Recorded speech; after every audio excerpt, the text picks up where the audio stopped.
¿Qué tal? Mi nombre es Héctor de León y este es un video más de preguntas y respuestas. En esta vez vamos a tener un invitado. El invitado, pues es primera vez que viene al canal. Su nombre es Rafa Gómez y forma parte de una plataforma muy conocida llamada Codely TV, que algo curioso de esta plataforma es que tiene cursos avanzados y eso me gusta bastante porque hay poco contenido en español que abarque cursos avanzados. Y pues vamos a ver que nos diga Rafa en sí qué es lo que hace o qué pedo con Rafa. ¿Qué onda, Rafa? ¿Cómo andas? Muy buenas, ¿qué tal? Antes de nada, felicitarte por el MVP de Microsoft que te han dado. Mira, mira, mira. Qué Ahora sí, hay que bonito, sí. qué bonito. A ver si no lo quebro. Lo bueno es que ahí dice una carta específica que si se me quebra me lo pueden cambiar. Ah, Entonces, mira, todo bien. esperemos.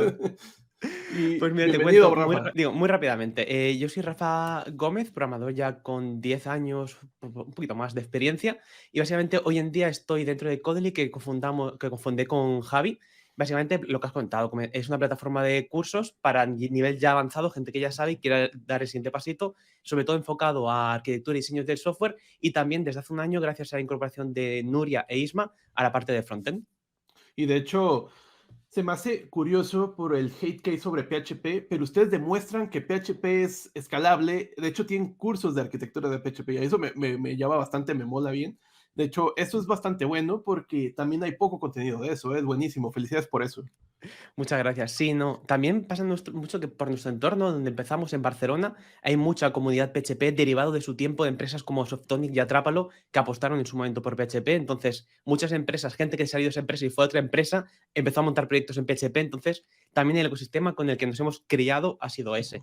También cabe decir, creo que cuando llevas un tiempo programando, te da igual el lenguaje de programación y cuando has probado uno estático, uno dinámico, has probado uno funcional, uno orientado a objetos, ya te da igual y no tienes esa mala imagen de un lenguaje de programación porque puedes hacer código malo en cualquier lenguaje. El lenguaje es un detalle de implementación, al fin y al cabo.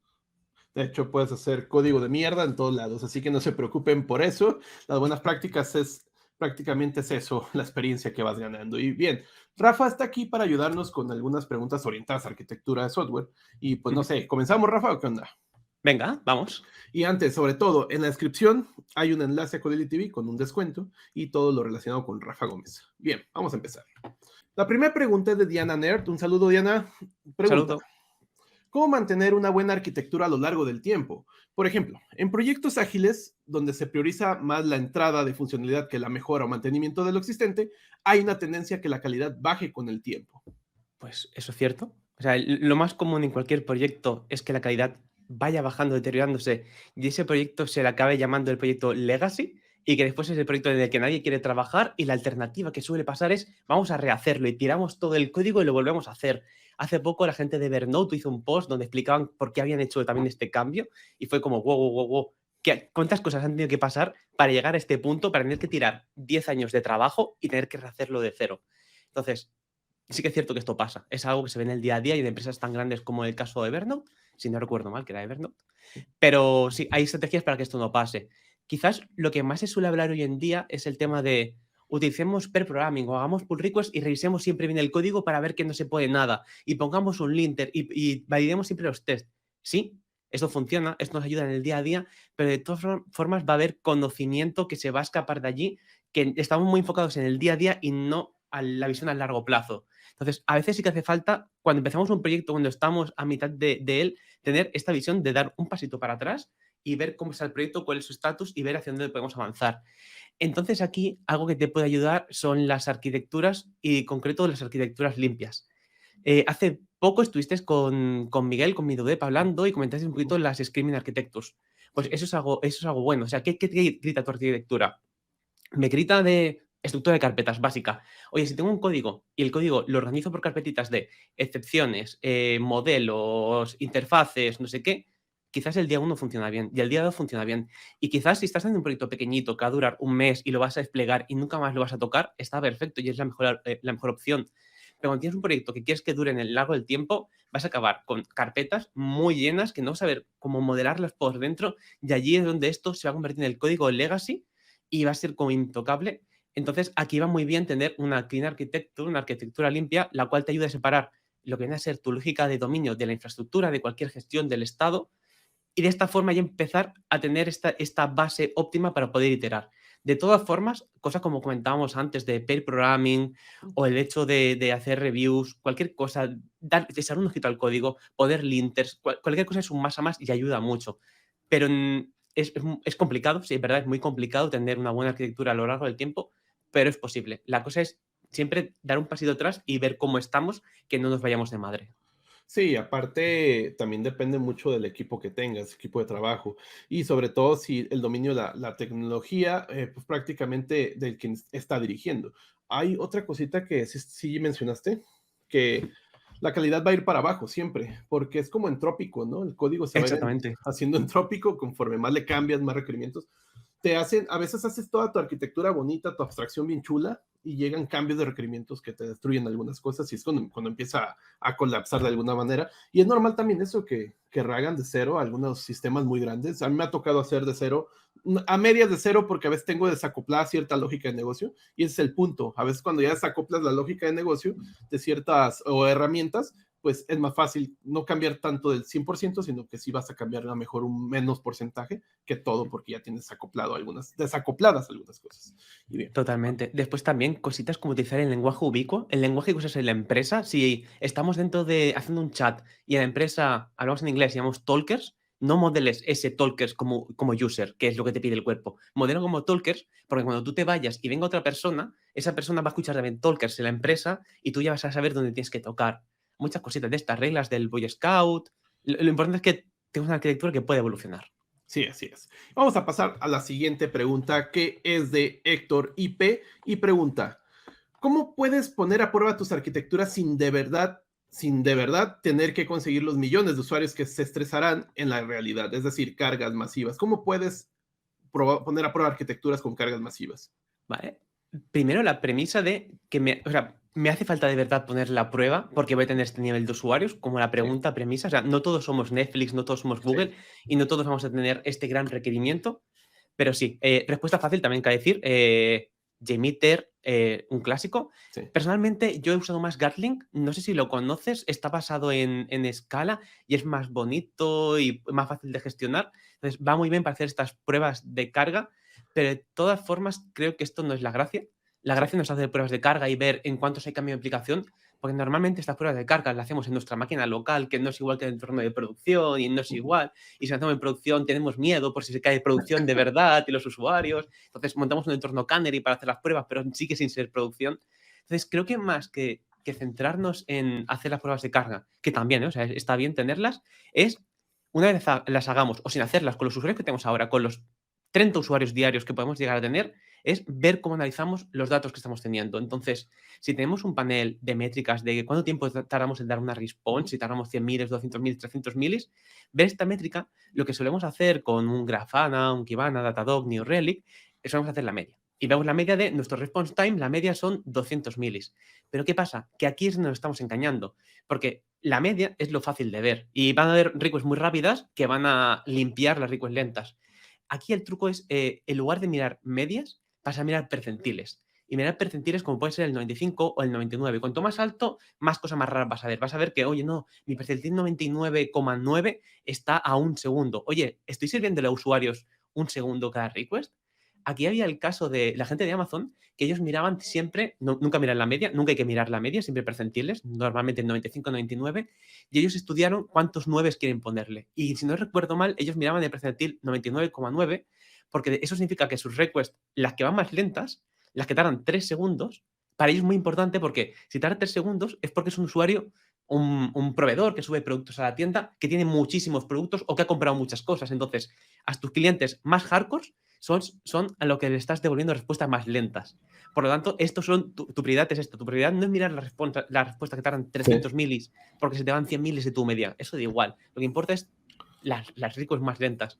Por lo tanto, creo que no es tan importante como mirar la carga, sino mirar lo que ya tenemos hoy en día. Si solucionamos este long tail de requests muy lentas, mirando los percentiles, vamos a mejorar mucho también seguramente nuestra carga de nuestro sistema. Vamos a ver que tenemos que quitar joins de la base de datos. Vamos a ver muchas cositas. De Entonces, hecho, creo que es no, eso. dale, dale. No, eso. Dime. Bien.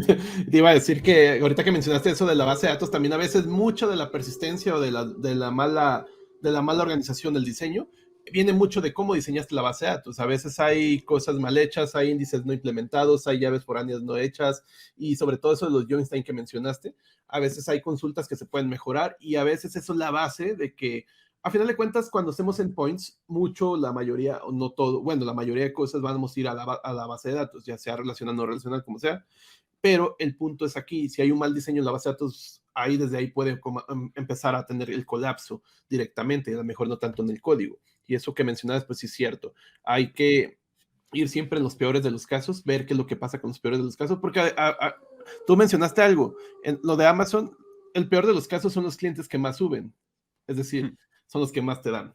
Entonces, hay que ir por ahí, ¿no? Y bien, vamos a pasar a la siguiente pregunta, que es vamos a ver, desde Charlie pregunta, ¿por qué MVC no es un patrón de arquitectura ver arder el mundo? ¿Tú cómo consideras que sea MVC? ¿Un patrón de arquitectura, patrón de diseño, otra cosa? Para mí sí que lo es. O sea, yo no creo que tenga que arder el mundo. Para mí sí que, bueno, y creo que por definición seguramente también lo sea, es un MVC en español de España, es un patrón de arquitectura. Y es uno bueno y uno que funciona muy bien. Igual que Active Record para modelar la base de datos y gestionar conexiones, todo esto, también es un patrón de arquitectura. Y está bien usarlo. O sea, la cosa es saber cuándo tenemos que usar cada patrón y cuándo conviene más. MVC y Active Record, pues va muy bien cuando comentamos antes. Queremos hacer una web rápida, queremos entrenarla rápida y que sabemos que quizás no va a estar tanto tiempo en mantenimiento. También te digo esto, como te digo que GitHub llevan muchos años tirando de Ruby on Rails con Active Record y le funciona perfectamente. Simplemente que el código quizás es un poco más tedioso y tiene ahí mucha cosa junta, que a mí no me gustaría tanto trabajar en esa base de código, Sí. pero se puede hacer. Entonces es más o menos eso. Pero para mí sí que es un patrón ¿Arquitectónico? Sí, exactamente. Y de hecho, fíjate que mucha gente piensa que MVC nació con el desarrollo web. MVC nació en los años 70, de hecho fue creado, creo que es un chico noruego, no recuerdo el nombre, pero esta persona tenía una invocación o tenía esa referencia a crear un patrón arquitectónico desde los años 70, es decir, la web ni siquiera existía, y a veces las personas piensan que MVC fue creado para la web. No, MVC ya venía planeado para cualquier interfaz gráfica, una entrada que sería el controlador, una salida que sería la vista y un modelo que es la representación de las entidades, o aquí en este caso base de datos podría ser, o dependiendo. Y otra cosa, nunca yo creo, o me puedes corregir tú, que se utiliza en MVC puro. Es decir, siempre ponemos más capas. Yo en el caso de .NET utilizo capas de servicio y capas extras. Y a veces es lo que piensan muchas personas, que el MVC te va a resolver todo y no, realmente siempre vas a ponerle más capas para tener menos acoplamiento al negocio, porque luego tienes controladores enormes, ¿no? Así con muchísimo código. Y pues no. Totalmente. Es lo clásico del MVC, el Fat Controller a más no poder. Pero bueno, también cabe decir que hay una etapa que creo que hemos superado como comunidad, como industria, que es la de meter cosas de los modelos dentro de la vista. Creo que eso ya no se hace. Entonces, esa parte, por lo menos, ya separamos algo, ya separamos la UI de la base de datos. Sí, de hecho, eso que mencionas, por ejemplo, el patrón repository, pues ya se encarga de la base de datos, la persistencia, lo que sea, y ya tu vista va a estar referenciada a un modelo que es una representación del requerimiento, ya no tanto de la base de datos. El requerimiento podría tener 5 o 6 tablas que están relacionadas, ¿sí? No necesariamente que sea la base de datos. Y podrás tener otras cosas que no son base de datos, podrás tener elementos que son para solicitudes a un endpoint o para guardar un archivo, etcétera, pero no están en la base de datos. Entonces, qué bueno que mencionas eso, porque es cierto, ya se separó esa parte, y eso es buenísimo, porque ya nos desacopla esa parte. Vale.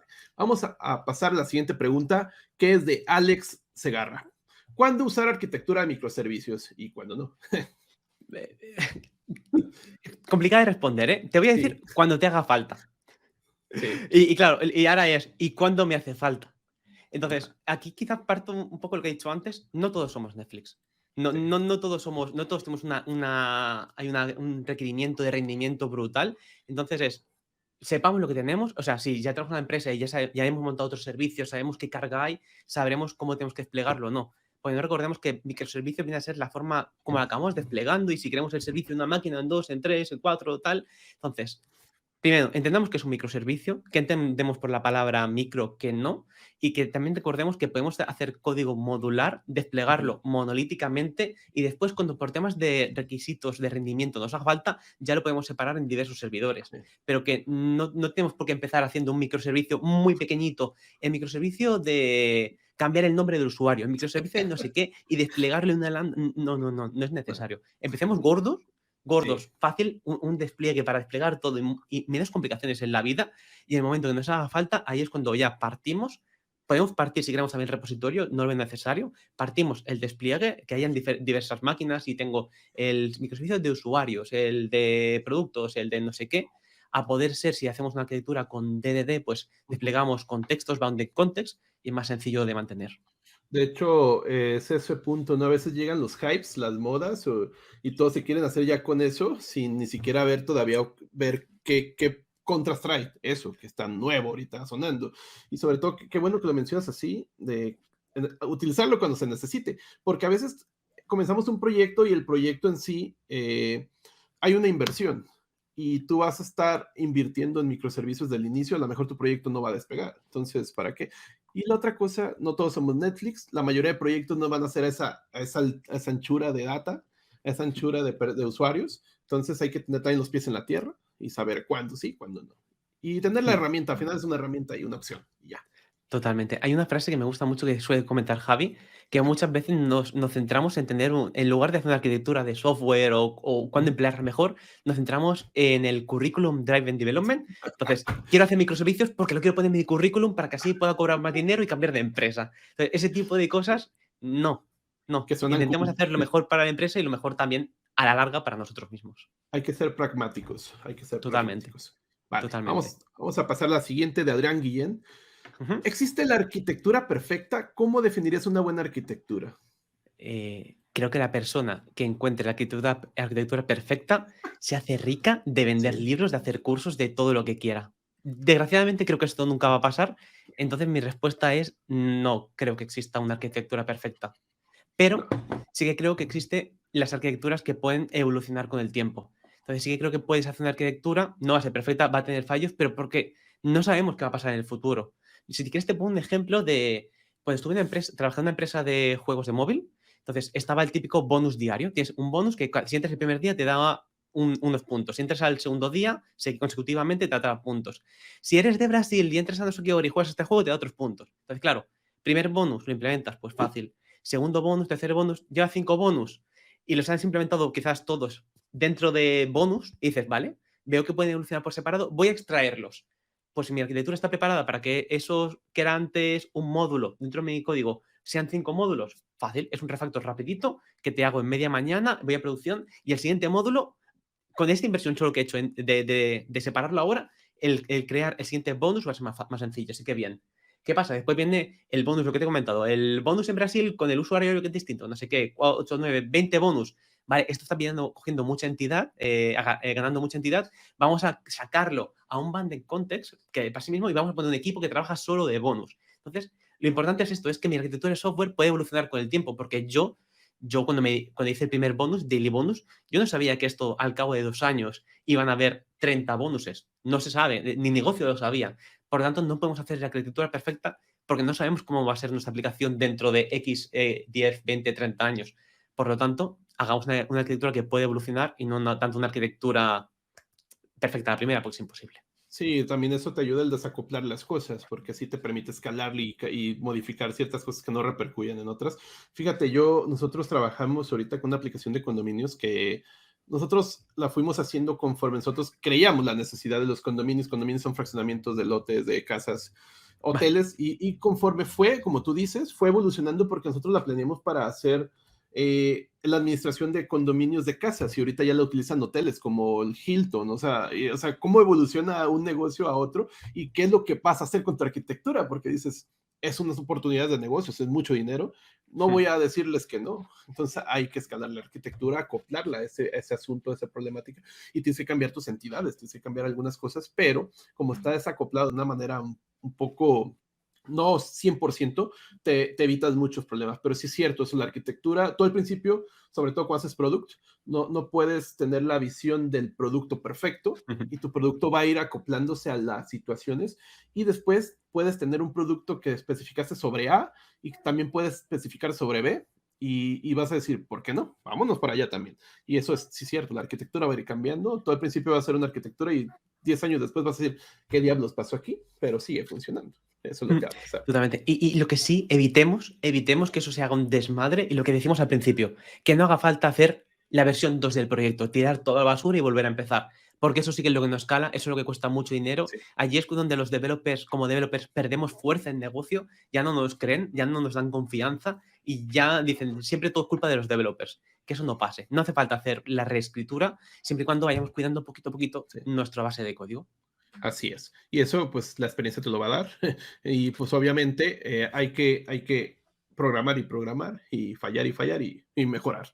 Bien, vamos a pasar a la siguiente pregunta de Hugo Guzmán. Un objetivo de arquitectura hexagonal es crear software con componentes desacoples. He desacoplado servidor de emails, migración, conexión y query de la base de datos. ¿Cuál sería un caso de uso para aplicar esta arquitectura en el frontend? Que se puede desacoplar. ¿Se hace en la vida real arquitectura hexagonal en el frontend? Partimos de la base que yo soy un cero a la izquierda en frontend hoy en día. O sea, hace tiempo sí que hice frontend, como hacemos la broma de esto, me eché una siesta, me desperté y todo el paradigma ha cambiado mucho.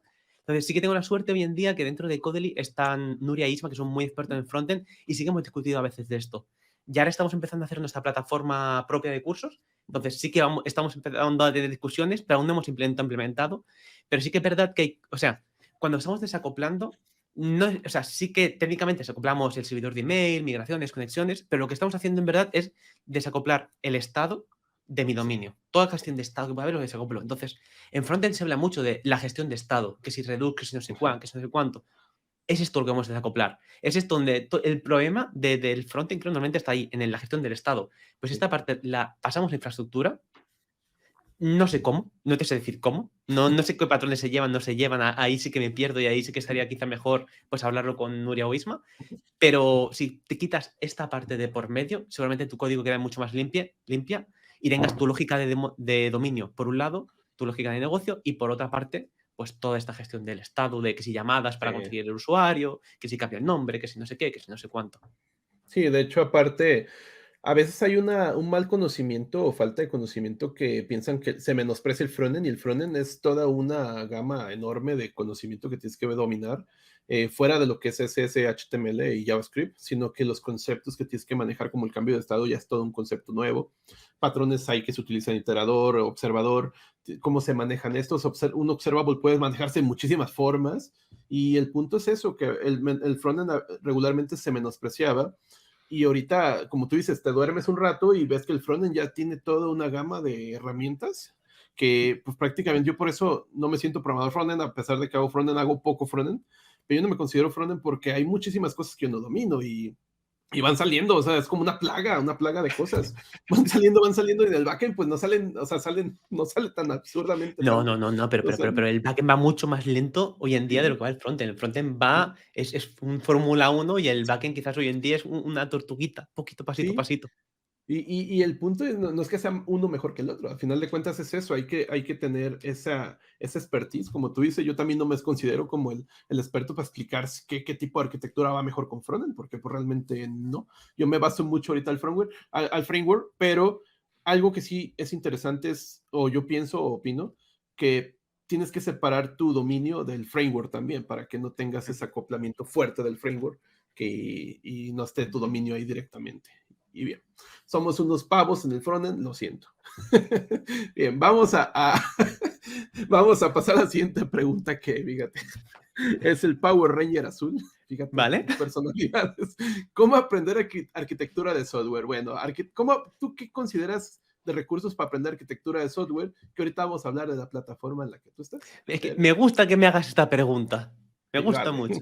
Obviamente, aquí la promoción, ¿cómo no decirlo? En Code TV Pro tienes, con el enlace que ha comentado Héctor antes en la descripción, hay cursos de la rama de diseño y arquitectura de software, desde Solid a DDD en tu lenguaje que quieras, también event sourcing. Entonces, yo sí tengo que recomendar una forma para empezar. Nosotros cuando hicimos esta rama de cursos es porque no existía nada, ningún recurso donde enseñaran estas cosas que a nosotros nos gustó y nos costó empezar. Sí, Tuvimos la suerte de entrar en empresas, Javi y yo, al principio, por separado, donde se aplicaban estos conceptos, pudimos aprender, pudimos tener la escala tan grande que requiere todo este tipo de cosas. Entonces, ahora lo que nos gusta es poder enseñarlo. Entonces, es nuestra forma de compartir. Entonces, yo recomendaría esto. Y si te gusta más el formato libro en lugar de formato vídeos, hay un libro que me leí en su tiempo y me gustó mucho, que se llama Designing Data Intensive Applications. Es muy bueno ese libro. Y al principio sí que habla un poco más de arquitectura de software y después ya se va a cómo funciona la base de datos por dentro, que si sharding, replicaciones, quién manda, quién no manda y tal. Pero está muy interesante. Sí que es igual que los cursos, o sea, los cursos, lo bueno de ir por los cursos de Codely es que empieza en lo básico y acaba en lo pro. Entonces tienes como la escala, siempre y cuando ya tengas unas bases. El libro sí que empieza ya como más elevado y acaba muy elevado. Sí, fíjate que en esta parte de arquitectura yo sí me voy mucho más por el curso, porque el punto es de, hay una secuencia y hay una secuencia con expertise, ¿no? O sea, una expertise y esto, hay otra cosa.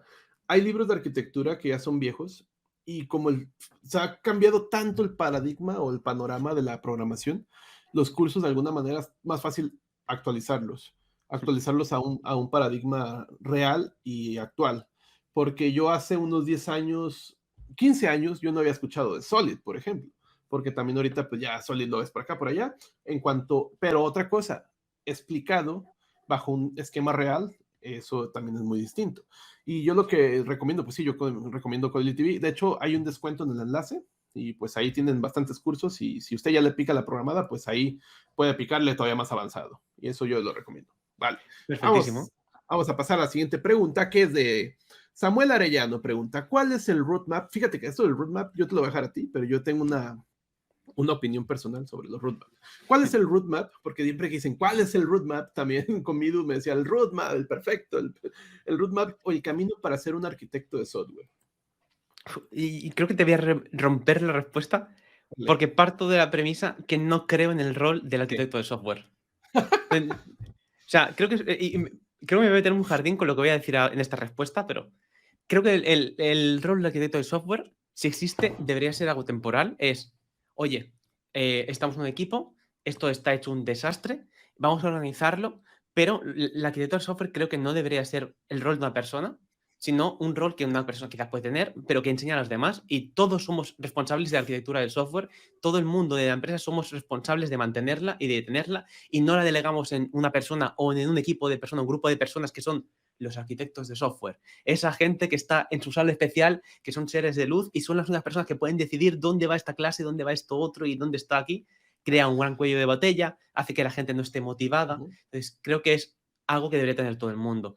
Creo que sí que al principio puede, pues mira, si ahora no hay nadie que tenga ese conocimiento, pues sí que puede venir alguien con ese rol de fuera y ayudarles y enseñarles, pero que eventualmente ese rol se quite y esa persona que empezó como arquitecto de software pase a software engineer como todas las demás personas. Y Yeah. lo mismo creo de QA. ¿De Creo que el QA? rol de QA debería ser algo temporal por los mismos motivos y debería examinarse y deberíamos acabar todos software engineers.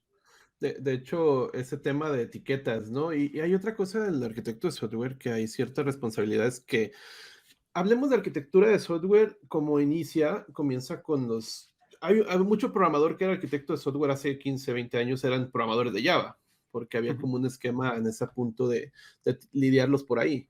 Y era bueno, pues es bueno, no digo que sea malo, pero el punto es que ahora, hoy en día, ese conocimiento en aquel entonces era muy difícil de adquirirlo, era libros, quizá ir a certificaciones, pagar mucho dinero, y ahorita es más libre ese conocimiento. De hecho, ya ahorita ves programadores que ya saben qué es DDD, ya saben qué es arquitectura hexagonal, etcétera.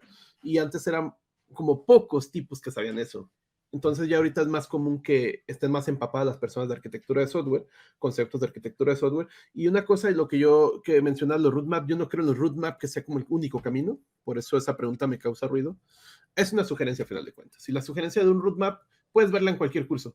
Entonces el curso te va a dar una sugerencia del roadmap, a final de cuentas. El curso es de cocinar sándwiches de papas y pues ahí vas a ver el roadmap. O sea, vas a ver, acá en Codely TV vas a ver el curso de arquitectura de DD, vas a ver un roadmap ahí. Eso es un roadmap. Yo creo que existe el roadmap perfecto, pero yo creo que, no sé, esto es una pregunta así extra, no sé qué piense Rafa.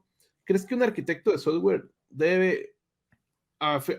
yo sé que dijiste que no existe el rol, pero a final de cuentas la etiqueta está, ¿no? Existe ahí.